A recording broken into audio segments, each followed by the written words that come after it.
When I think of Filipino art, I think of a multifaceted medium because of the gamut of influences. This is a complicated issue because as a country that had over 250 years of colonial experience, we didn't really have the capability or the privilege of embracing our art and culture.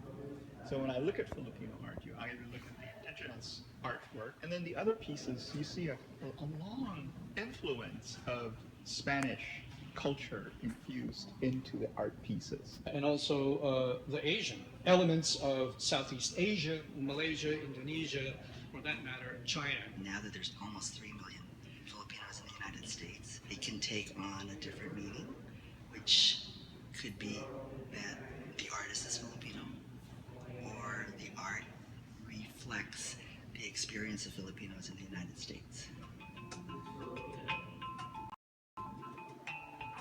When I got married, my best man purchased a bull statue from Ifugao country, and he brought it over. They're usually matching pair.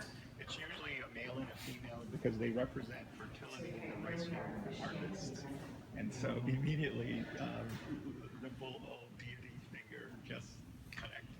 Anita Magsaysay-Ho. She's one of the modernists and one of the few female artists that have been recognized in the Philippines. So I'm just so pleased that you showcase her work, in particular because her subjects were women in their normal daily lives. So women selling popcorn in this closets.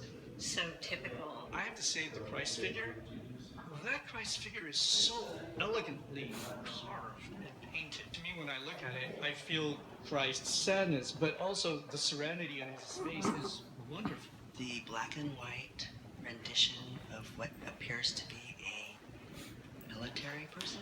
I was active in the anti-martial law, anti-Marcos movement from 1972 to 1986. And there was a lot of effort to raise the awareness not only here, it was going on in the Philippines, and we still have the same conditions that's going on in the Philippines.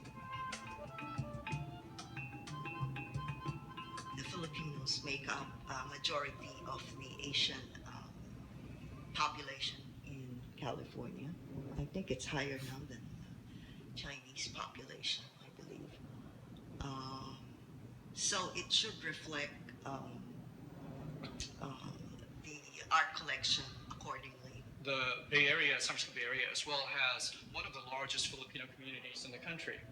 And so it's wonderful to see that diversity and reflected in the collection of the museum. Filipinos have been in San Francisco for a long time. We're hidden by our Spanish surnames. We're not visible politically. We're misidentified and we're invisible to some degree.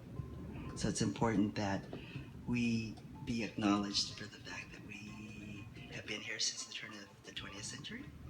And the United States actually became a world power because of the Philippines.